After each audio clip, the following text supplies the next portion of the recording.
think the most significant change has been the coordinated entry system that has been developed, the Family Housing Hub.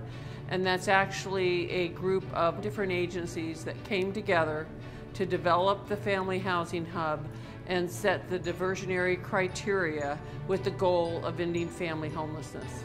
So the federal government has said that if you as a community wish to continue receiving these continuum of care funds, this pot of money, then you need to find a way to coordinate all of your resources together in order to achieve the outcome measures that we've put in the federal legislation. It's been a very fruitful endeavor. For families particularly, we have made great strides in making the system work better for our families. Prior to coordinated entry, families were faced with 12 different agencies serving families experiencing homelessness, and those agencies operating 26 distinctly different programs. So a family experiencing homelessness who already has significant issues and burdens and complexities was faced with trying to figure out how best to access services. So they often wound up calling 14 different phone numbers, going through various application processes, wound up duplicated on multiple lists. Some of them had lengthy application processes that included needing colored pictures of every member of the family, writing samples, resumes, etc. So you can imagine how cumbersome it was for a homeless family to try to get into the services that should be easily accessible to them in their time of need. We've collapsed those 12 agencies, those 26 programs, into a single point of entry and a single system so that families have a single point of access to access all of those programs.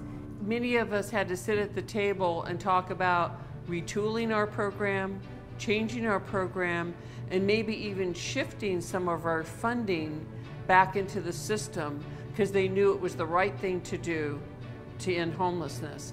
And so the actual group is called Standing Strong for Families. For the first time ever, we have a handle on the real, true community need around family homelessness in Maricopa County. So for the first time ever, we know that about 60 families are slipping into homelessness on any given week in Maricopa County. That's tremendously helpful with systems planning. Before, with the duplicated lists, we really had no way of knowing how many families were experiencing homelessness. And when you don't really have a hard number, it's hard to plan for that. So now we know that the families with the greatest complexities are the families getting the biggest interventions. And we know the families who just need a slight little bit of help are getting just a slight little bit of help. So that we know every single resource available in this community is being used as strategically, effectively, and efficiently as possible.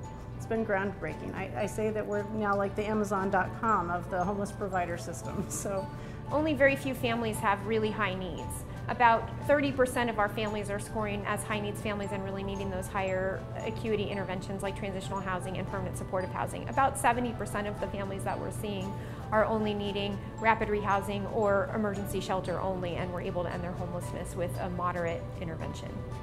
And I think then we'll have a chance, but we definitely have a goal to end family homelessness by 2019.